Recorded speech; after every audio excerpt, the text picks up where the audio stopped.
오늘 말씀 함께 보겠습니다. 사무엘상 29장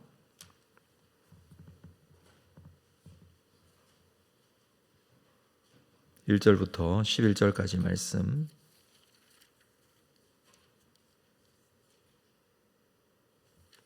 사무엘상 29장 1절에서 11절 말씀을 한 절씩 교독하겠습니다. 블레셋 사람들은 그들의 모든 군대를 아벡에 모았고 이스라엘 사람들은 이스라엘에 있는 셈 곁에 진쳤더라.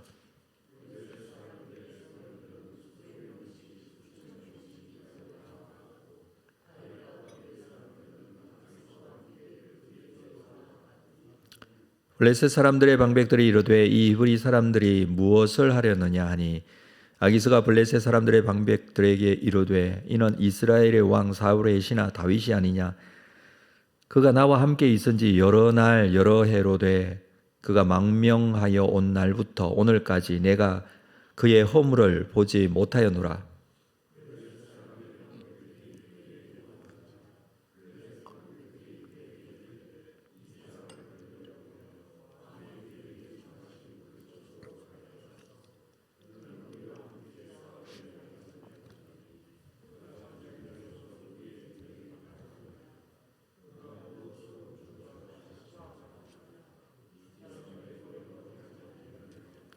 그들이 춤추며 노래하여 이르되 사울이 죽인 자는 천천히요 다윗은 만만히로다 하던 그 다윗이 아니니까 하니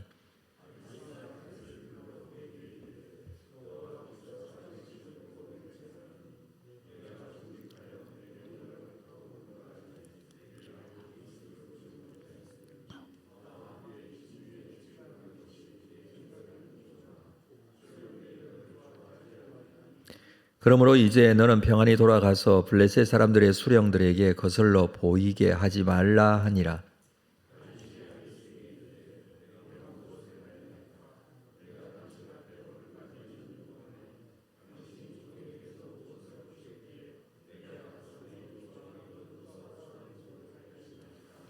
아기스가 다윗에게 대답하여 이르되 내가 내 목전에 하나님의 전령같이 선한 것을 내가 아나 블레셋 사람들의 방백들은 말하기를 그가 우리와 함께 전장에 올라가지 못하리라 하니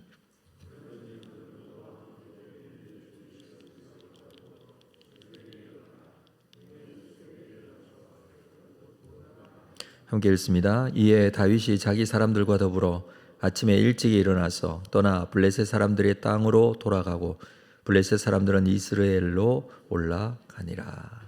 아멘. 블레셋과 이스라엘의 전쟁 이야기를 계속 이어서 하고 있습니다.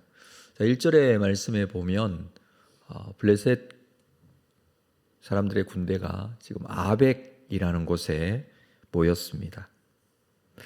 28장 4절에 보니까 블레셋 군이 수넴에 진쳤다라는 표현이 나옵니다. 28장에 있는 수넴과 또 여기서 말하고 있는 아벡, 상당히 거리가 먼 곳인데 아벡은 지중해 이 해안가에 있는 샤론 평야 중간쯤에 있는 지명입니다. 아벡이 아마 블레셋 군대가 이스라엘에 있는 수넴으로 진군하기 위해서 모이는 중간 장소였던 것으로 보입니다. 지금 가드에서 북쪽으로 한 50km 정도 가면 아벡이 있고 아벡에서 더 북쪽으로 한 65km 정도 가야 수넴이라는 곳이 나옵니다. 그래서 본문을 자세히 보면 29장 내용은 28장 이전에 있었던 내용입니다. 순서별로 본다면 아마 그게 시간적인 순서가 되겠죠. 사건의 어떤 흐름 내용을 잘 전달하기 위해서 순서를 좀 바꾸어서 먼저 말했던 것입니다. 블레셋 군은 이스라엘 수넴으로 진군하기 위해서 이 샤론 평야 아벡이라는 곳에 먼저 모인 것입니다. 이것이 29장 오늘 우리가 읽은 내용이고요. 이곳에서 블레셋 방백들이 다윗이 전쟁에 참여하는 것을 반대하죠. 그래서 다윗은 시글락 자기가 원래 있던 곳으로 돌아옵니다. 다윗은 돌아와서 시글락이 습격받은 것을 알죠. 아말렉으로부터 습격받은 것을 알고 아말렉을 추격하게 됩니다. 이게 30장에 나오는 내용입니다. 다윗을 돌려보낸 블레셋은 이스라엘로 진군하여 수넴의 진을 치게 되는데 이게 28장 4절에 나오는 내용이죠. 그리고 28장에 나오는 사울이 신접한 여인을 찾아간 이야기, 이것은 31장에 나오는 길보아산 전투, 사울이 전사하게 되는 이 길보아산 전투 바로 전날 밤에 있었던 사건을 먼저 기록한 것입니다. 그래서 오늘 말씀은 사무엘상 28장 2절 말씀에서 멈추었던 이야기가 계속되고 있는 것이죠. 2절 말씀에 보면 블레셋 사람들의 수령들은 수백 명씩 수천 명씩 인솔하여 나아가고 다윗과 그의 사람들은 아기스와 함께 그 뒤에 나아갔다라고 합니다. 블레셋 이 가드뿐만 아니라 지방의 여러 이 블레셋 군대 많은 사람들이 지금 아벡이라는 곳에 모여서 이제 수넴 북부 지방인 수넴 지역까지 가게 될 것입니다. 자, 여기에 다윗도 자기 군사들을 데리고 지금 아기스 가드왕 아기스와 함께 이 전쟁에 참여를 하게 되었다라는 내용이죠. 근데 3절에 보니까 블레셋 사람들의 방백들이 이르되 이 히브리 사람들이 무엇을 하려느냐, 깜짝 놀란 것입니다. 방백들이 다윗을 보고 그리고 다윗과 함께한 사람들을 보고 깜짝 놀란 것이죠. 아기스가 블레셋 사람들의 방백들에게 이렇게 말합니다.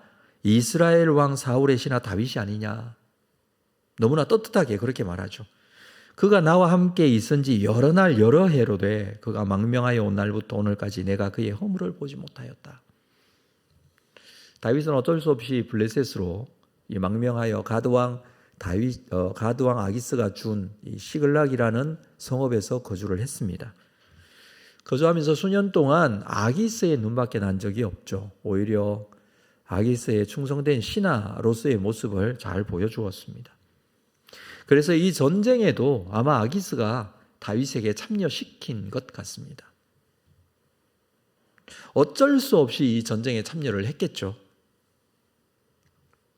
그렇지만 이 모습을 본 블레셋 방백들은 왕이 무엇에 홀렸거나 정신이 나간 것으로 생각을 합니다. 그들이 말하기를 다윗이 도대체 어떤 사람인 줄 알고 이 전쟁에 참여를 시키느냐라는 것이죠. 다윗은 과거 사울의 군대 대장일 때에 블레셋과 전쟁에서 수많은 블레셋 사람들을 죽인 적군이었습니다. 만약에 이런 다윗이 이번 전쟁에 참여해서 블레셋 군의 편에서 싸운다고는 하지만 만약에 블레셋 군을 배신하고 블레셋을 대적하면 치명타를 입을 수 있다는 것이죠. 그래서 4절에 보면 블레셋 사람들의 방백들이 그에게 노하고 있습니다. 화를 내고 있습니다. 이렇게 말합니다. 블레셋 방백들이 그에게 이르되 이 사람을 돌려보내어 왕이 그에게 정하신 그 초소 그 시글락으로 돌아가게 하소서. 그는 우리와 함께 싸움에 내려가지 못하려니 그가 전장에서 우리의 대적이 될까 하나이다. 전쟁에서 돌았으면 이건 돌이킬 수 없는 상황이 될 수도 있다. 왜냐하면 그가 블레셋으로 망명했다고는 하지만 그래도 이 사람은 히브리 사람이고 유다 편에 설 수밖에 없는 사람이다. 이게 블레셋 방백들의 생각입니다. 다윗이 사울과 화합하기 위해서, 사울과 하나 되기 위해서, 또 사울에게 돌아가기 위해서 이 장소에서 블레셋을 친다면 그렇게 또 전략을 세울 수 있겠죠. 그래서 블레셋 이 방백들은 오래전에 다윗은 블레셋 영웅이었던 골리앗을 죽이고 전쟁에 승리할 때마다 돌아갈 때에 여인들이 불렀던 노래를 다시 한번 말합니다. 사울의 죽인 자는 천천히요 다윗은 만만이로다. 이런 노래들이 있었지 않냐. 그 이야기를 하면서 반대를 합니다. 그렇지만 아기스 왕은 다윗이 자신에게 망명해 온 날부터 지금까지 아무런 문제가 없었다라는 것을 강조하죠. 다윗이 결백하다라는 것을 변호합니다. 아무리 말해도 오히려 방백들의 심기만 건드릴 뿐 군대가 전쟁도 하기 전에 해체될 위험에 처하게 됩니다. 이 블레셋이라는 이 지역 군대의 사람들의 특징은 5개의 성읍 중심으로 이루어진 공동체라고 할 수 있습니다. 각자 성읍에서 생활을 하고 또 함께 이렇게 협력하여 전쟁을 하기도 하는, 그래서 지금 전쟁하기 위해서 이스라엘을 치기 위해 모였는데 이 군대가 지금 해체될 위험에 이르게 된 것이죠. 어쩔 수 없이 아기스는 다윗에게 돌아가라고 합니다. 6절에 볼까요? 아기스가 다윗을 불러 그에게 이르되 여호와께서 살아계심을 두고 맹세하노니 내가 정직하여 내게 온 날부터 오늘까지 내게 악이 있음을 보지 못하였다. 자, 이런 표현들은 지금 다윗을 달래고 있는 것이죠. 나와 함께 진중에 출입하는 것이 내 생각에는 좋으나 수령들이 너를 좋아하지 아니한다 라고 합니다. 근데 이렇게 말하는 이 내용에 다윗의 의롭고 신실함을 여호와의 살아계심을 두고 맹세한다 이렇게 표현하고 있습니다. 지금 다윗이 믿고 있는 하나님, 그 하나님의 이름을 두고 맹세를 하고 있습니다. 맹세를 하면서 나하고 너하고는 문제가 없지만 수령들의 반대가 심해서 어쩔 수 없이 돌아갈 수밖에 없다는 것이죠. 그래서 7절에 그러므로 이제 너는 평안히 돌아가서 블레셋 사람들의 수령들에게 거슬러 보이게 하지 말라. 이 이야기를 들은 다윗은 속으로 아마 오히려 다행이라고 생각했을 것입니다. 이 이야기를 듣고 있는 중에 하나님께 감사했을 것입니다. 그러나 겉으로는 이렇게 말합니다. 8절에 다윗이 아기스에게 이르되 내가 무엇을 하였나이까? 내가 당신 앞에 오늘까지 있는 동안에 당신이 종에게 무엇을 보이셨기에 내가 가서 내 주 왕의 원수와 싸우지 못하게 하시나이까? 내가 뭘 잘못했길래 이런 대접을 받아야 됩니까? 이런 의미이죠. 사실 이렇게 말하지 않으면 다윗은 오해를 받을 수도 있습니다. 지금 상황에 네 좋습니다 하고 돌아가게 되면 아기스 왕의 심기가 또 불편해질 수밖에 없죠. 아기스 왕의 입장에서 볼 때는 이렇게 말하는 다윗, 큰 상처를 받은 다윗, 그렇지 않습니까? 그 다윗을 달래면서 그의 의로움을 오히려 인정해 줍니다. 9절 아기스가 다윗에게 대답하여 이르되 내가 내 목전에 하나님의 전령같이 선한 것을 내가 하나. 블레셋 사람들의 방백들은 말하기를 그가 우리와 함께 전장에 올라가지 못하리라. 지금 아기스가 진짜 다윗에게 홀린 것 같습니다. 다윗의 입장은 이 정도는 아니거든요. 어쩔 수 없이 블레셋에 망명해 있지만 그가 이스라엘의 대적이 된 것은 아닙니다. 오히려 지금 아기스의 이러한 입장 때문에 다윗이 전쟁에 참여하지 않게 된 것이죠. 다행입니다. 자칫 잘못하면 동족 이스라엘을 죽이는 일, 이 전쟁에 참여할 뻔했습니다. 그렇지만 우리는 이 상황을 이렇게밖에 해석이 되지 않아요. 하나님께서 도우셨다. 이야기가 시작될 때 다윗은 매우 난처한 입장이었을 것입니다. 어떤 경우도 다윗은 이스라엘을 향해서 칼을 들어서는 안 됩니다. 그러나 아기스의 권유로 전쟁에 나설 수밖에 없었던 것입니다. 어떻게 해야 할까? 걱정했지 않을까요?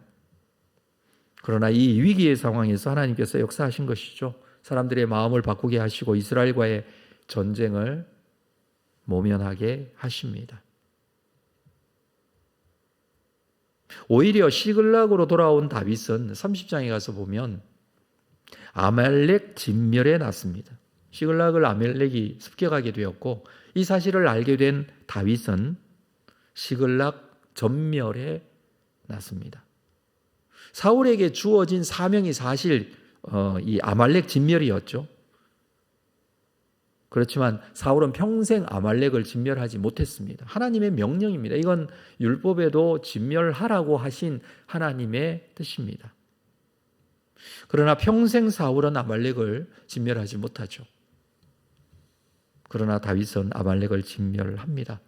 어렵고 힘들었던 상황이 오히려 하나님의 뜻을 이루는 그런 좋은 상황으로 역전된 것입니다. 다윗을 도우시는 하나님. 다윗은 하나님께 은혜를 구했을 것이고, 이 상황을 벗어나게 해달라고, 아니 이 상황을 해결해 달라고 기도했을 것인데, 그 기도가 이렇게 이루어지고 있습니다. 다윗과 함께 하시는 하나님. 오늘도 우리가 하나님 앞에 기도하며 나와 함께 하시는 하나님을 경험하는 귀한 하루가 되었으면 좋겠습니다.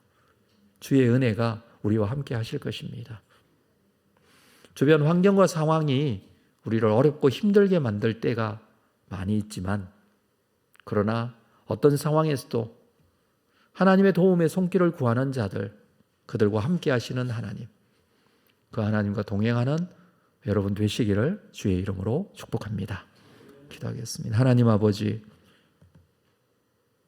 힘들고 어렵고 문제 해결을 하기 난처한 상황 다윗에게 하나님이 역사하셔서 이 모든 상황을 바꾸시고 계십니다. 우리의 삶 속에서도 변화되어야 될, 상황이 역전되어야 될 그런 입장에 처할 때가 많은데, 하나님의 도우심의 손길로 또 함께 하심의 은혜로 우리의 삶이 하나님의 인도하심을 받기를 원합니다. 기도하는 기도의 제목 속에 하나님 역사하시고 인도해 주실 줄로 믿습니다. 하나님의 사람들과 함께 하시는 하나님의 인도하심이 내 삶 속에 구체적으로 고백되어지는 하루가 될 수 있도록 우리를 인도하여 주옵소서. 예수 그리스도의 이름으로 기도합니다. 아멘.